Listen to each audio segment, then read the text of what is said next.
नमस्कार। आज हम डिस्कस करेंगे इंपॉर्टेंट करंट अफेयर के क्वेश्चन। इंपॉर्टेंट करंट अफेयर के क्वेश्चन डिस्कस किए जाएंगे और आज की वीडियो जो है वो बहुत ज़्यादा इंपॉर्टेंट रहने वाली है। यहाँ पर जितनी भी अपॉइंटमेंट्स आज डिस्कस की जाएंगी वो डेफिनेटली एग्जाम में पूछी जाएंगी। 100% श्योरिटी के साथ छोटे से लेकर बड़े लेवल के एग्जाम तक वो पूछी जाएंगी। तो हर एक अपॉइंटमेंट को यहाँ पर जो है वो नोट जो है वो आपने करना है। अभी हम डिस्कशन को जो है वो क्वेश्चन नंबर 1 से जो है वो स्टार्ट करेंगे। सबसे पहले क्वेश्चन हम बोलते हैं, C Joseph Vijay elected as new chief minister of which state. तो बोलते हैं कि नए चीफ मिनिस्टर बनाए गए हैं सी जोसेफ विजय। बोलते हैं ये कौन से राज्य के मुख्यमंत्री जो हैं वो बनाए गए हैं। अगर हम सी जोसेफ विजय की बात करते हैं कि ये जो है वो कौन से स्टेट के जो है मुख्यमंत्री बनाए गए हैं, तो आप जानते हैं कि ये एक एक्टर थे और ये जो है वो तमिलनाडु के जो है वो मुख्यमंत्री बनाए गए हैं। ऑप्शन बी सही आंसर है। कई बार एग्जाम में क्वेश्चन ऐसे भी पूछ लिया जाता है कि अभी हाल ही में किस स्टेट में जो है वो एक ऐसे व्यक्ति को जो है वो सीएम बनाया गया है जो पहले जो है वो एक्टर हुआ करते थे, या फिर एक्टर से पॉलिटिशियन बने कौन से व्यक्ति अभी सीएम जो है बने हैं। ऐसे क्वेश्चन जो है वो कोई से भी जो है वो बन सकते हैं। अगर हम तमिलनाडु स्टेट की बात करते हैं, इसके बारे में हम पहले भी बात कर चुके हैं, एक बार फिर से इसके बारे में बात करना जो है वो ज़रूरी है। अब इसके बारे में जो इंपॉर्टेंट पॉइंट्स आपको याद रखने हैं, तो आपने ध्यान रखना है कि तमिलनाडु की जो कैपिटल है वो क्या है, वो चेन्नई में जो है वो इसकी कैपिटल है। चेन्नई में जो है वो इसकी कैपिटल जो है वो स्थित है। दूसरा आपने ध्यान रखना है, तमिलनाडु को लैंड ऑफ टेम्पल्स भी जो है वो बोला जाता है। और साथ में यहाँ के गवर्नर का नाम इंपॉर्टेंट है। गवर्नर का नाम ध्यान रखना है, वो जो है वो राजेंद्र आर्लेकर है, राजेंद्र विश्वनाथ आर्लेकर। ये हिमाचल के गवर्नर भी जो था वो पहले हुआ करते थे। और अभी जो सी जोसेफ विजय जो है वो मुख्यमंत्री बने हैं, ये कौन सी पार्टी से संबंध रखते हैं, तो ये टीवीके पार्टी से जो है वो संबंध जो है वो रखते हैं। अब कई बार तो एग्जाम में ऐसे क्वेश्चन भी पूछ लिए गए हैं कि आप विश्वास नहीं करेंगे। एक तो बड़ा ही सिंपल सा क्वेश्चन ये बन सकता है कि टीवीके का फुल फॉर्म जो है वो क्या है। दूसरा, कई बार पार्टियों के चुनाव चिन्ह भी जो है वो पूछे गए हैं। तो सबसे पहले तो आप ध्यान रखें कि टीवीके का पूरा नाम क्या है। टीवीके का पूरा नाम तमिलागा वेत्री काजागम है। ये इसका पूरा नाम आपने जो है वो ध्यान रखना है, मतलब तमिल में ही इसको ये नाम जो है वो दिया गया है, टीवीके नाम। ये आपको पता होना चाहिए। अब दूसरा, आपने यहाँ पर जो है इनका जो इलेक्शन सिंबल था वो क्या था। तो इलेक्शन सिंबल इनका जो था वो क्या था, इनका सिंबल जो था, जो विसल होती है ना, सीटी जो होती है, वो इनका सिंबल जो था वो था। तो इनका इलेक्शन सिंबल भी आपने ध्यान रखना है, क्योंकि बहुत बार जो है वो Himachal Pradesh public service commission के द्वारा पार्टियों के सिंबल जो है वो पूछे गए हैं। तमिलनाडु में टोटल विधानसभा की जो है वो कितनी सीट्स जो है वो आती हैं। अगर तमिलनाडु में विधानसभा सीट्स की बात करें तो टोटल यहाँ पर जो है वो 234 सीट्स जो है वो आती हैं विधानसभा की। कितनी, 234 सीट्स जो है वो आती हैं। टीवीके के द्वारा जो इंडिविजुअली सीट्स जीती गई थी वो 107 सीटें जो था वो जीती गई थी। इसने जो सरकार बनाई है वो बाकी पार्टियों के सहयोग से जो है वो बनाई है। ये भी पता होना चाहिए, क्योंकि इनके पास पूर्ण बहुमत नहीं था। इससे पहले हमने जो है वो जीके में पढ़ा है, वो जो वहाँ पर हंग असेंबली जो था वो बनी थी, उस हंग असेंबली के बारे में हमने जो था वो डिटेल से पढ़ा था।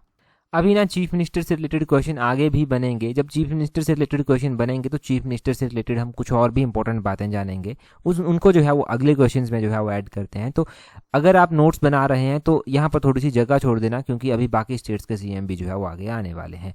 अगला क्वेश्चन देखिए, बोलते हैं the right to safe travel is recognised as a part of fundamental right to life under which article. तो बोलते हैं कि ये सुप्रीम कोर्ट के द्वारा भी रिकॉग्नाइज किया गया है, तब ये चर्चा में आया। बोलते हैं सुरक्षित यात्रा के अधिकार को बोलते हैं किस अनुच्छेद के तहत जीवन के मौलिक अधिकार के हिस्से के रूप में मान्यता दी गई है। तो अभी मैंने आपको बताया ना कि ये चर्चा में क्यों आया, क्योंकि सुप्रीम कोर्ट के द्वारा जो है वो इसके ऊपर टिप्पणी जो है वो की गई है, ये कहा गया है।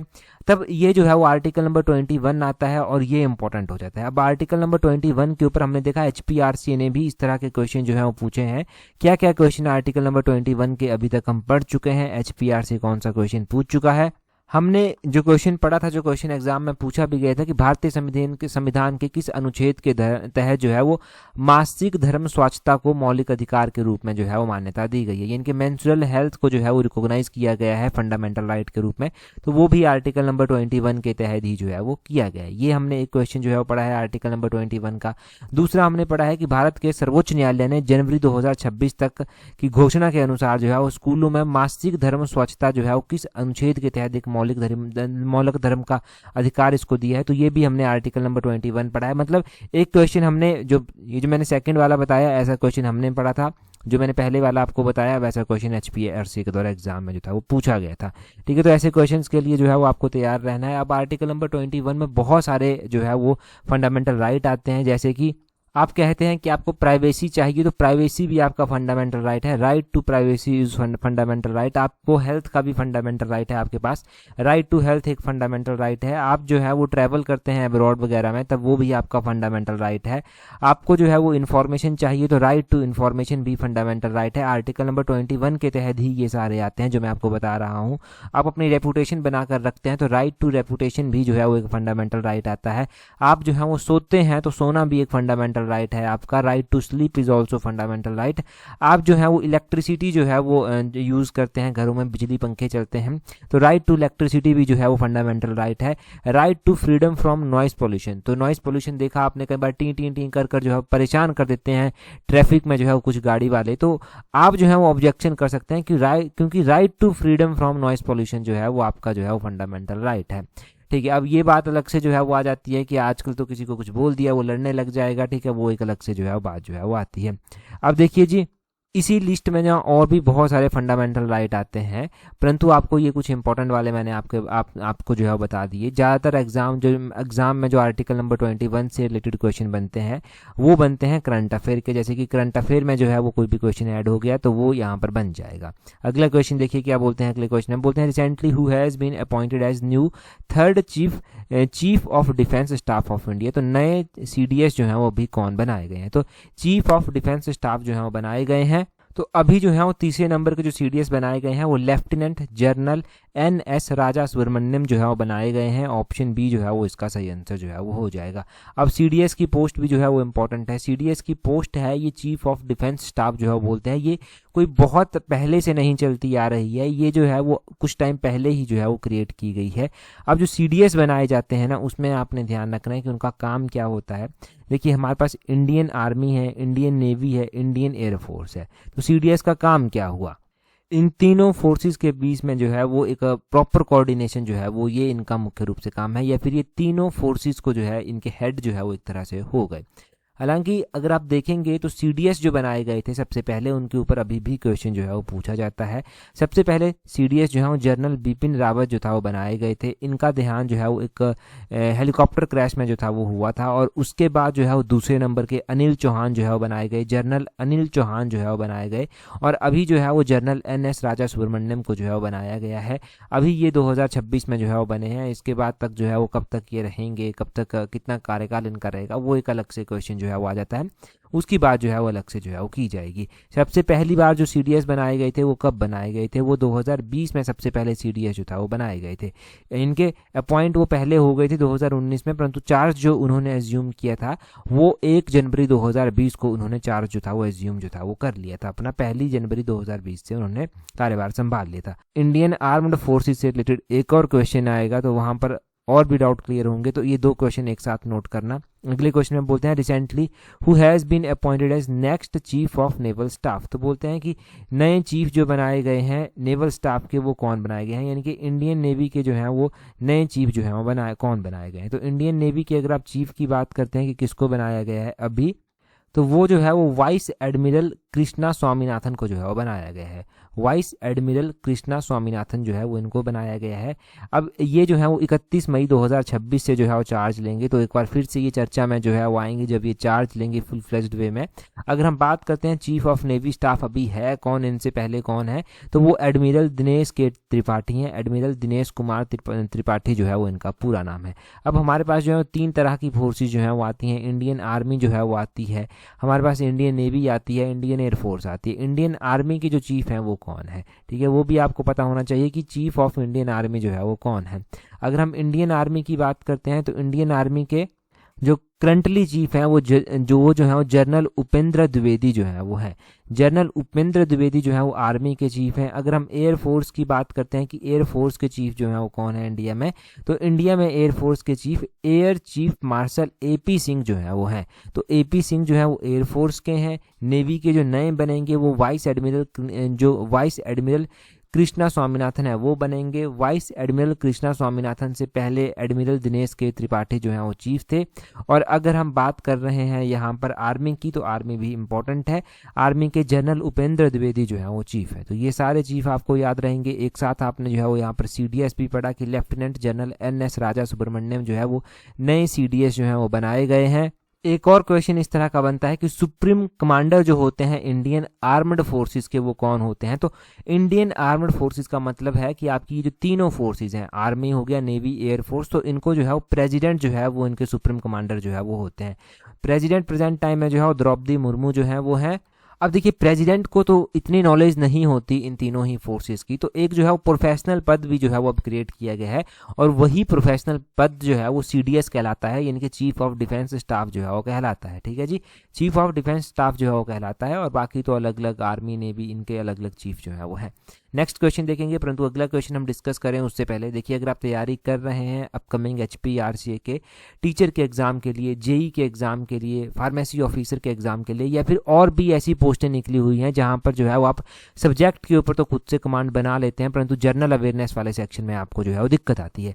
अब देखिए दो तरह की पढ़ाई है, एक तो दिल को तसल्ली देने वाली, दूसरी जो है वो आपको ओवरऑल मेरिट अपनी बनानी है और एक अच्छा रैंक लेकर जो है वो फाइनली जो है वो आपको जो है वो मेरिट लिस्ट में जो है वो आना है। तो जनरल अवेयरनेस भी ज़रूरी है उसके लिए, और जनरल अवेयरनेस में मानकर चलिए कि आप HPRC के प्रेजेंट टाइम के लेवल को देखेंगे तो अगर अच्छी प्रैक्टिस आपने की होगी तो 90% प्लस स्कोर जो है वो आप इजीली जो है वो कर सकते हैं, परंतु एक प्रैक्टिस होनी चाहिए। तो उसके लिए ही आप हमारी जनरल अवेयरनेस की टेस्ट सीरीज के साथ जुड़ सकते हैं, जिसका लिंक नीचे डिस्क्रिप्शन बॉक्स कमेंट बॉक्स में दिया गया है। साथ में ही अभी तो पटवारी, पंचायत सेक्रेटरी, ये भी पोस्टें निकली हुई हैं। अगर इन दोनों ही एग्जाम को आप एक टेस्ट सीट से कवर करना चाहते हैं तो पटवारी, पंचायत सेक्रेटरी की टेस्ट सीट्स के साथ भी आप जुड़ सकते हैं। और साथ में ही अगर आप जूनियर ऑफिस असिस्टेंट की तैयारी कर रहे हैं तो जूनियर ऑफिस असिस्टेंट की टेस्ट सीट्स का लिंक भी नीचे डिस्क्रिप्शन बॉक्स कमेंट बॉक्स में दिया गया है, उसका भी ऑफिशियल सिलेबस आ चुका है, और ऑफिशियल सिलेबस के अकॉर्डिंग जो है वो आप टेस्ट सीट्स प्रैक्टिस कर सकते हैं। अगला क्वेश्चन हम देखेंगे, अगले क्वेश्चन में क्या बोलते हैं recently Himanta Biswa Sarma has been appointed as new chief minister of which state. तो ये आपको पता भी होगा कि ये कहाँ के बने हैं, परंतु यहाँ से हमें और भी जानकारी जो है वो लेनी है। तो यहाँ से जो है वो हम देखेंगे कि क्या क्या क्वेश्चन जो है वो इंपॉर्टेंट बनते हैं। अभी जो हेमंता बिस्वा शर्मा बने हैं चीफ मिनिस्टर, वो असम के चीफ मिनिस्टर बने हैं। काफ़ी चर्चा में रहे भाषण को लेकर, बातों को लेकर जब इलेक्शन होने थे। ठीक है, अभी जो है वो असम में 16 नंबर की जो है वो असेंबली जो है वो चल रही है, और उसके चीफ मिनिस्टर आप जानते हैं कि हेमंता बिस्वा शर्मा को जो है बनाया गया है। भारतीय जनता पार्टी से ये संबंध रखते हैं। अगर असम में अगर हम बात करते हैं तो टोटल 120 सीट्स जो हैं वो यहाँ पर विधानसभा की आती हैं। इसमें से अगर आप बात करेंगे कि जिन्होंने सरकार बनाई है वो बीजेपी के द्वारा सरकार यहाँ पर बनाई गई है। इनकी जो NDA अलायंस है उसके द्वारा सरकार जो है वो बनाई गई है। NDA अलायंस की जो है वो टोटल 102 सीटें हैं। अगर बीजेपी इंडिविजुअल की बात करते हैं तो बीजेपी की जो है वो 82 सीटें हैं। बाकी तो इसकी एलाइज हैं, इनकी जो है वो बाकी एलाइज हैं, उनको 10-10 सीटें जो है वो मिली हैं। टोटल 102 सीटें जो है वो NDA के पास हैं। अगर हम अपोजिशन में बात करते हैं तो अपोजिशन में जो है वो एक असोम कर पार्टी है, ये अपोजिशन में है।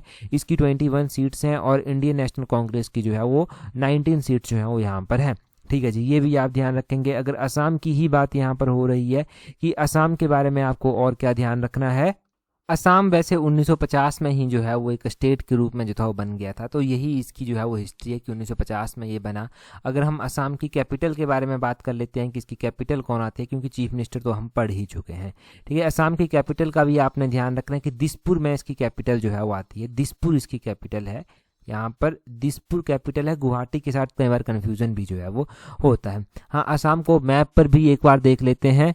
तो असम जो है वो एक नॉर्थ ईस्ट स्टेट जो है वो आता है, और नॉर्थ ईस्ट स्टेट में कौन सा स्टेट किसके साथ जो है वो बाउंड्री शेयर करता है, ये क्वेश्चन बहुत बार जो है वो एग्जाम में पूछा जाता है। अगर हम बात करते हैं कि असम किस किसके साथ बाउंड्री शेयर करता है, तो 7 इंडियन स्टेट ऐसे हैं जिनके साथ ये बाउंड्री शेयर करता है। ये इंटरनेशनल बाउंड्री भी लगाता है। थोड़ा डिटेल से पहले स्टेट्स के बारे में देखिए। एक तो अरुणाचल प्रदेश के साथ करता है, दूसरा ये नागालैंड के साथ जो है वो करता है, तीसरा ये मणिपुर के साथ करता है, चौथा मिजोरम के साथ करता है, पांचवा जो है ये त्रिपुरा के साथ बाउंड्री शेयर करता है, छठा ये मेघालय के साथ करता है, और सातवां ये वेस्ट बंगाल के साथ भी जो है बाउंड्री शेयर करता है। कौन कौन से? अरुणाचल प्रदेश हो गया, नागालैंड हो गया, मणिपुर हो गया, मिजोरम हो गया, मेघालय हो गया, त्रिपुरा हो गया, वेस्ट बंगाल हो गया। इनके साथ जो है ये बाउंड्री जो है वो शेयर करता है 7 इंडियन स्टेट के साथ। अगर हम इंटरनेशनल बाउंड्री में देखेंगे तो इंटरनेशनल बाउंड्री में जो है ये देखो यहाँ पर बांग्लादेश के साथ बाउंड्री लगा रहा है, और यहाँ पर असम के साथ जो है बाउंड्री जो है वो लगा रहा है। तो इंटरनेशनल बाउंड्री भी आपने ध्यान रखने की असम की जो है वो कितने स्टेट्स के साथ जो है वो इंटरनेशनल बाउंड्री जो है वो लगती है। बाकी तो असम के बारे में इतना ही इंपॉर्टेंट है, इतना सब आप यहाँ से ध्यान रखना। अगला क्वेश्चन देखिए क्या बोलते हैं। अगला क्वेश्चन भी इंपॉर्टेंट है, बोलते हैं N Rangaswamy is the current chief minister of which of the following state UT. तो बोलते हैं एन रंगास्वामी जो है वो बोलते हैं किस राज्य या फिर केंद्र शासित प्रदेश के वर्तमान समय में जो है वो मुख्यमंत्री जो है वो बने हैं। अभी जो है वो एक यूटी में भी इलेक्शन हुए थे, तो यूटी कौन सी है जिसमें इलेक्शन हुए थे, तो ये है पुडुचेरी। पुडुचेरी में भी जो है वो इलेक्शन हुए थे और पुडुचेरी के नए चीफ मिनिस्टर बने हैं एन रंगास्वामी। एन रंगास्वामी बने हैं, इसका जो है वो ऑप्शन डी जो है वो सही आंसर हो जाएगा। अब एन रंगास्वामी ने जो है वो चीफ मिनिस्टर के रूप में शपथ ले ली है। अगर हम पुडुचेरी के बारे में बात करते हैं तो ये एक केंद्र शासित प्रदेश जो है वो आ जाता है। और अगर हम बात करते हैं यहाँ पर कितनी विधानसभा की सीट्स जो है वो आती हैं, तो यहाँ पर 30 विधानसभा की सीट्स जो है वो आती हैं। 30 विधानसभा की सीट्स जो आती हैं, यहाँ पर जो अलायंस जीता है वो एनडीए अलायंस ही जो है वो जीता है। और सबसे ज़्यादा सीट्स जो मिली हैं वो AINRC कर एक पार्टी है, इसको जो है वो सबसे ज़्यादा सीट्स जो है वो मिली है। ये जो AINRC पार्टी है, इसका नाम जो है वो क्या है, इसका पूरा नाम है ऑल इंडिया NR कांग्रेस, ये इसका जो है वो पूरा नाम है। ठीक है, ये पार्टी जो है वो यहाँ पर क्या, इसको जो है पूर्ण बहुमत जो है वो मिला है और इसको जो है मतलब सरकार बनाने का मौका मिला है। ये जो एन रंगास्वामी जो बने हैं ना, एन रंगास्वामी कौन सी पार्टी से जो है वो चीफ मिनिस्टर बने हैं, तो ये AINRC के ही जो है वो चीफ मिनिस्टर हैं। ये भी आपने ध्यान रखना है। यहाँ पर ना गवर्नर नहीं होते, जो यूटीज होती हैं उनमें गवर्नर नहीं होते, उनमें जो है वो उनमें लेफ्टिनेंट गवर्नर जो है वो होते हैं। तो लेफ्टिनेंट गवर्नर जो है वो यहाँ पर कौन है, ये भी आपको पता होना चाहिए। तो यहाँ पर जो है वो कुनील कैलाश नाथन जो है वो यहाँ के लेफ्टिनेंट गवर्नर हैं। इसको ना पहले पौंडीचेरी जो था वो बोला जाता था। और जब फ्रेंच कॉलोनी यहाँ पर हुआ करती थी इंडिया में, तो फ्रेंच कॉलोनी की जो कैपिटल हुआ करती थी वो पौंडीचेरी में जो था वो हुआ करती थी। ये भी ध्यान रखना है कि फ्रेंच कॉलोनी की जो कैपिटल हुआ करती थी वो पौंडीचेरी में जो था वो हुआ करती थी। और साथ में ही इसकी फॉर्मेशन की बात करते हैं कि पुडुचेरी बना कब था, तो 1962 में जो था वो पुडुचेरी जो था वो बना था। 1962 में ये बना था और इससे पहले ये फ्रेंच कॉलोनी जो था वो हुआ करता था, ये भी आपको पता है। अगर मैप में भी देखेंगे तो मैप में ये छोटा सा केंद्र शासित प्रदेश जो है वो यहाँ जैसे जो है वो आता है। इसकी जो कैपिटल आती है वो कराई काल में जो है वो इसकी कैपिटल आती है। इसकी कैपिटल भी ध्यान रखना है। अभी आपको पता है कि हम तमिलनाडु की भी बात कर रहे थे थोड़े टाइम पहले, तो तमिलनाडु में इलेक्शन हुए हैं। तमिलनाडु केरल के साथ बाउंड्री शेयर करता है, ऊपर की ओर कर्नाटक आता है, आंध्र प्रदेश आता है, पौंडीचेरी के साथ तो ये बाउंड्री शेयर करता है। तमिलनाडु में कौन सी पार्टी जीती है ये भी आपको पता चल गया। पौंडीचेरी में कौन सी जीती है, जिसको पुडुचेरी ये भी बोलते हैं, वो भी पता चल गया। अभी केरल के बारे में भी आगे चलकर हम पढ़ेंगे क्योंकि वहां पर भी नए चीफ मिनिस्टर बनाए गए हैं। अगला क्वेश्चन देखिए आप क्या बोलते हैं उसी हिसाब से। अगले क्वेश्चन में बोलते हैं recently international Olympic committee lifted restriction from which country athletes from Los Angeles 2028 Olympics. तो 2028 में जो ओलंपिक्स होने जा रहे हैं उनको जो है वो कहाँ पर होस्ट किया जाएगा। अब बोलते हैं ओलंपिक्स को जो होस्ट किया जाएगा ना वो किया जाएगा 2028 में लॉस एंजलिस में। अब लॉस एंजलिस में जो ये गेम्स होने जा रही हैं इनमें से जो है वो एक कंट्री से जो है वो बैन को लिफ्ट कर दिया है।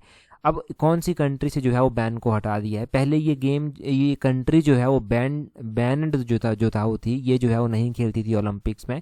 ये थी बेलारूस कंट्री। बेलारूस को जो है वो इसके ऊपर का बैन जो है वो हटा दिया गया है। हालांकि रशिया के ऊपर भी जो है वो बैन लगाया गया था, रशिया का बैन जो है वो अभी नहीं हटाया गया है। अगर हम बात करते हैं यहाँ पर इंटरनेशनल ओलंपिक कमेटी से जो क्वेश्चन बनते हैं, तो एक तो यहाँ पर जो है वो ओलंपिक गेम्स का जो है वो बन जाता है। ओलंपिक गेम्स 2028 में होस्ट की जाएंगी। ये क्वेश्चन पूछा जा सकता है कि ओलंपिक्स जो है वो कौन से ईयर में जो है वो होस्ट की जाएंगी। तो ओलंपिक्स जो है 2028 में होस्ट की जाएंगी।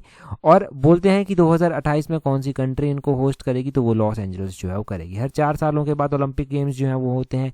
इससे पहले जो है वो कौन से ईयर में जो था ये हुए थे वो भी पता होना चाहिए। इसके बाद जो है वो कहाँ पर होंगे या पहले कहाँ पर होंगे वो भी पता होना चाहिए। 2024 में ये जो इंटरनेशनल ओलंपिक गेम्स हुए थे ये जो है वो पेरिस में हुए थे। 2024 के बाद 2028 में लॉस एंजलिस यूनाइटेड स्टेट में ये होंगे और उसके बाद होंगे 2032 में जाकर। 2032 के ओलंपिक, वैसे तो 2032 के ओलंपिक ऑस्ट्रेलिया होस्ट करेगा। ऑस्ट्रेलिया जो है वो कहाँ पर करेगा, ऑस्ट्रेलिया ब्रिस्बेन में जो है वो होस्ट जो है वो करेगा, ये कहा गया। ऑस्ट्रेलिया ना 2026 में जो है वो 2026 में कॉमनवेल्थ गेम्स होनी थी, उनको भी होस्ट करने वाला था।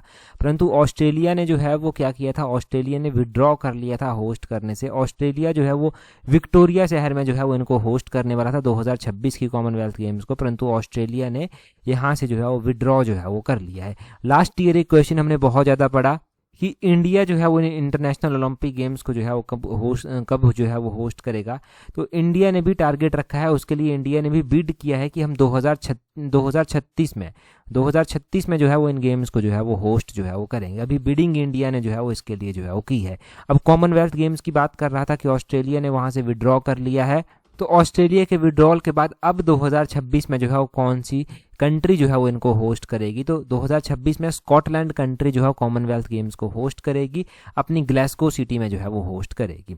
अगले क्वेश्चन में बोलते हैं, recently president Droupadi Murmu presented the national Florence Nightingale award 2026 to how many nursing professionals. तो बोलते हैं कि अभी जो है वो राष्ट्रपति द्रौपदी मुर्मू के द्वारा जो है वो कितनी नर्सिंग प्रोफेशनल्स को जो है ये राष्ट्रपति फ्लोरेंस नाइटिंगेल पुरस्कार जो है वो दिया गया है।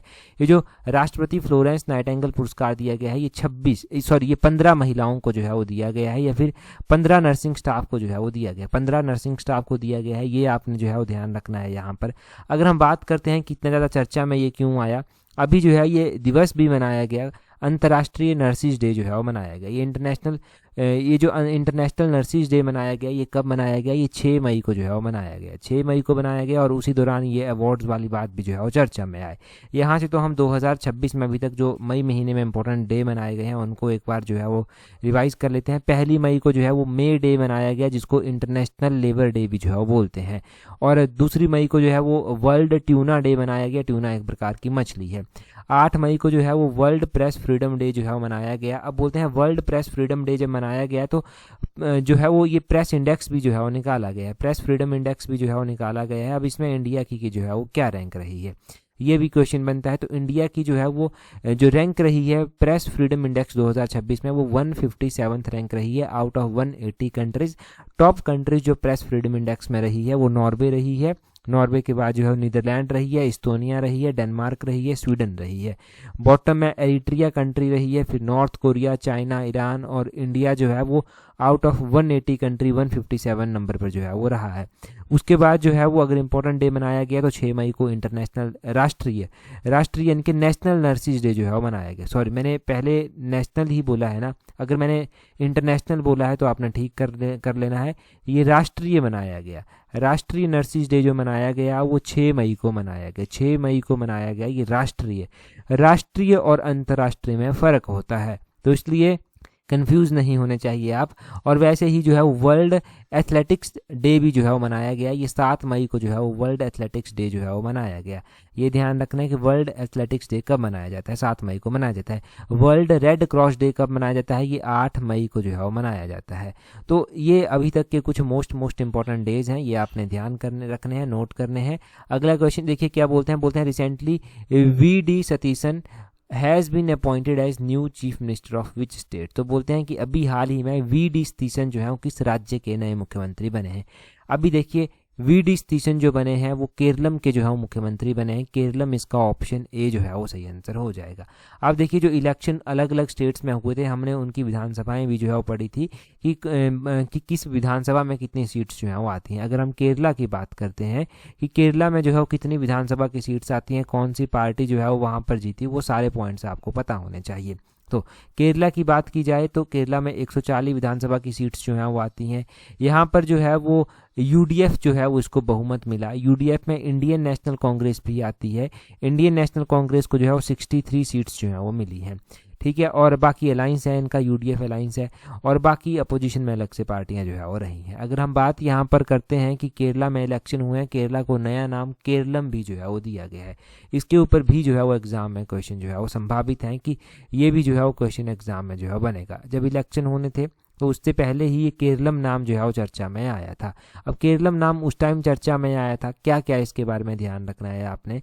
अभी देखिए एक तो क्वेश्चन सीधा आपसे ये पूछा जा सकता है कि किस आर्टिकल के तहत, बोलते हैं यूनियन कैबिनेट ने जो है वो केरला का नाम केरलम रखने के लिए मंजूरी दी है, किस आर्टिकल के तहत। तो इंडियन कॉन्स्टिट्यूशन का ये आर्टिकल नंबर 3 जो है वो आता है। अगर आर्टिकल की बात हो ही रही है, हम चीफ मिनिस्टर की अपॉइंटमेंट्स की बात भी कर रहे हैं, तो कौन सा आर्टिकल जो है वो चीफ मिनिस्टर को अपॉइंट करने की बात करता है? तो ये आर्टिकल नंबर 164 जो है वो आता है।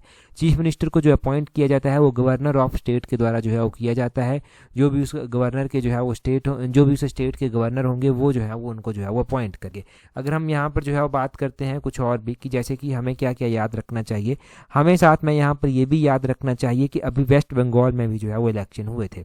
वेस्ट बंगाल वाला क्वेश्चन इंडिविजुअली यहाँ पर नहीं डाला गया है। वेस्ट बंगाल के जो मुख्यमंत्री बने हैं वो कौन बने हैं, उनका आपको पता है, शुभेंदु अधिकारी जो है वो वेस्ट बंगाल के मुख्यमंत्री बने हैं। भारतीय जनता पार्टी को वहाँ पर जो है वो जीत मिली है, ये भी पता होना चाहिए आपको। और वहाँ पर जो है भारतीय जनता पार्टी ने लगभग 206 सीटें जो हैं वो जीती हैं वेस्ट बंगाल में।